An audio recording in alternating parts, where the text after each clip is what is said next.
नमस्कार दोस्तों, कैसे हो आप सब। आज हम जानेंगे Alcon engineering share price target 2024, 2025 और 2030 के बारे में। आखिर इन सालों में इस शेयर की वैल्यू कहाँ तक जा सकती है। तो दोस्तों, जैसा कि अगर हम जानते हैं, अगर हमें किसी भी कंपनी की शेयर की टारगेट वैल्यू को निकालना है तो उसके लिए सबसे पहले कंपनी को ज़रूरी चीज़ों को देखना होगा। तो इस वीडियो में हम हर एक चीज़ को देखेंगे और उसके हमें पता चलेगा भाई कंपनी में लॉन्ग टर्म के लिए निवेश करना सही रहेगा, शॉर्ट टर्म के लिए निवेश करना चाहिए सही रहेगा, क्या कंपनी लगातार नुकसान में चल रही है, क्या कंपनी अच्छा प्रॉफिट आप बनाते हुए आगे बढ़ रही है, क्या कंपनी अच्छा परफॉर्मेंस दे पा रही है पिछले 5 सालों में, और क्या कंपनी की शेयर की वैल्यू आने वाले समय में घट सकती है, बढ़ सकती है। ठीक है दोस्तों, तो इन सब चीज़ों की जानकारी आपको इस वीडियो को देखने के बाद मिल सकेगी सिर्फ 7 से 10 मिनट के अंदर। तो चलिए फटाफट से देख लेते हैं। तो देखिए, सबसे पहले तो आपको कंपनी के बारे में जानकारी मिल जाएगी। जो कंपनी की जनरल चीज़ें होती है वो सब आपको यहाँ पे देखने मिल जाएगी। कंपनी का जो मार्केट कैप वैल्यू है वो 12,778 करोड़ का रहा हुआ है और कंपनी का स्टॉक रैंक 424 है और कंपनी जो है हैवी इलेक्ट्रिकल इक्विपमेंट में काम कर रही है इस सेक्टर में। ठीक है, तो इसके अलावा हम कंपनी के बारे में कुछ ज़रूरी चीज़ें को भी देख लेते हैं। कंपनी की जो शुरुआत है 1951 के साल में हुई थी। यह गियरबॉक्स मैन्युफैक्चरिंग के लिए भारत की नहीं बल्कि एशिया की सबसे बड़ी कंपनी है। ठीक है, जो कंपनी है गियरबॉक्स मैन्युफैक्चरिंग के लिए एशिया की सबसे बड़ी कंपनी रही हुई है और जिसमें कंपनी के द्वारा नीचे दिए गए गियर्स का उत्पादन किया जाता है। तो ये गियर्स जो है कंपनी के द्वारा बनाए जाते हैं, जैसे कि आप देख सकते हैं यहाँ पे पूरी लिस्ट दी हुई है। ठीक है, अभी हम आगे कुछ ज़रूरी चीज़ों को देख लेते हैं। तो इसके अलावा कंपनी 2-3 नहीं बल्कि अन्य काफ़ी सारे सेक्टर में अपने कदम जमा रही है। जैसे कंपनी के द्वारा सीमेंट इंडस्ट्री में, शुगर इंडस्ट्री में, स्टील इंडस्ट्री में, पावर इंडस्ट्री में, plastic industry, wind mill, chemical industry, crane industry, rubber industry, marine industry, paper industry. ठीक है, देखिए कितनी सारी इंडस्ट्री में कंपनी के द्वारा काम किया जा रहा है, जो कि एक अच्छा संकेत है निवेशकों के लिए। कंपनी मल्टी सेक्टर में काम कर रही है। और दोस्तों, अभी हम सबसे पहले देख लेते हैं पिछले 5 सालों में शेयर की कीमत में हुए बड़े बदलाव। तो अगर हम 13 मई 2019 में देखें तो कंपनी की शेयर की वैल्यू 48 रुपये के आसपास ट्रेड किया करती थी और अगर 6 मई 2024 को देखें तो कंपनी की शेयर की वैल्यू 996 रुपये के आसपास ट्रेड कर रही है और मैक्सिमम गई है 1245 तक। तो देखिए, पिछले 5 सालों में कंपनी ने इतना रिटर्न अपने निवेशकों को दिया है। 48 रुपये की शेयर की वैल्यू ये 1245 तक हुई है। लगभग कंपनी ने 13% का रिटर्न पिछले 5 सालों में दिया, जो कि यार एक अच्छा रिटर्न कहा जा सकता है। तो इसको हम प्लस पॉइंट देंगे। यहाँ पे हमने एक व्हाइट बोर्ड को रखा है जहाँ पे प्लस पॉइंट और माइनस पॉइंट को ऐड करते रहेंगे।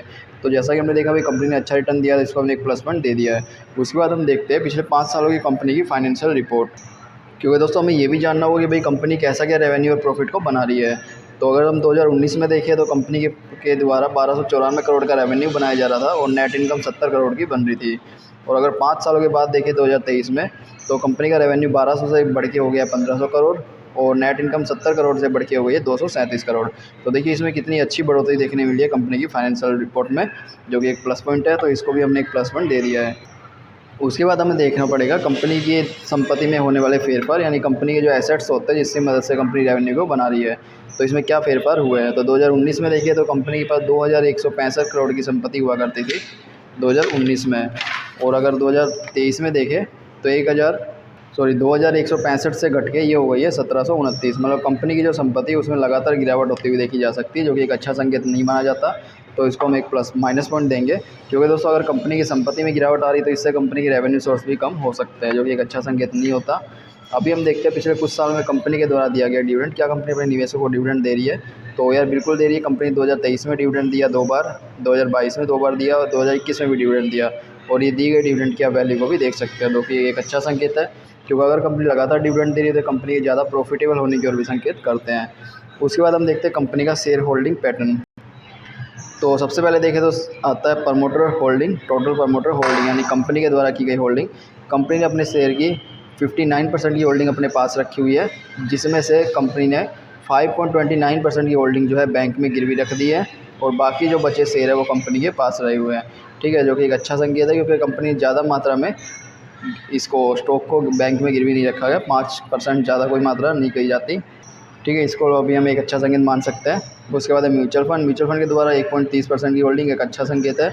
अदर डोमेस्टिक इंस्टीट्यूशन के द्वारा 1% होल्डिंग, ये भी लगभग कम ही है, पर इसको एक अच्छा संकेत मान सकते हैं। विदेशी इन्वेस्टर देखिए इसमें कितनी अच्छी मात्रा में रहे हुए हैं, 7.58%, जो कि एक अच्छा संकेत है।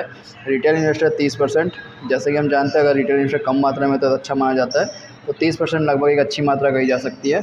तो इसको भी एक अच्छा संकेत मान सकते हैं। ओवरऑल शेयर होल्डिंग पैटर्न को हम एक प्लस पॉइंट दे सकते हैं, क्योंकि इसमें बड़े इन्वेस्टर बढ़ते हुए देखे जा सकते हैं टाइम के अनुसार। ठीक है, तो अभी हम अगर प्लस पॉइंट माइनस पॉइंट को देखें तो इसमें भाई हमें 4 प्लस पॉइंट देखने मिले, 1 माइनस पॉइंट देखने मिला, जो कि निवेशकों के लिए एक अच्छा संकेत है। और जैसे हमें कंपनी के बारे में अपडेट मिलती रही, हम आपके साथ भी चैनल पे अपडेट करते रहेंगे, इसलिए चैनल को सब्सक्राइब करें, वीडियो को लाइक करें। तो चलिए मिलते हैं नेक्स्ट वीडियो में।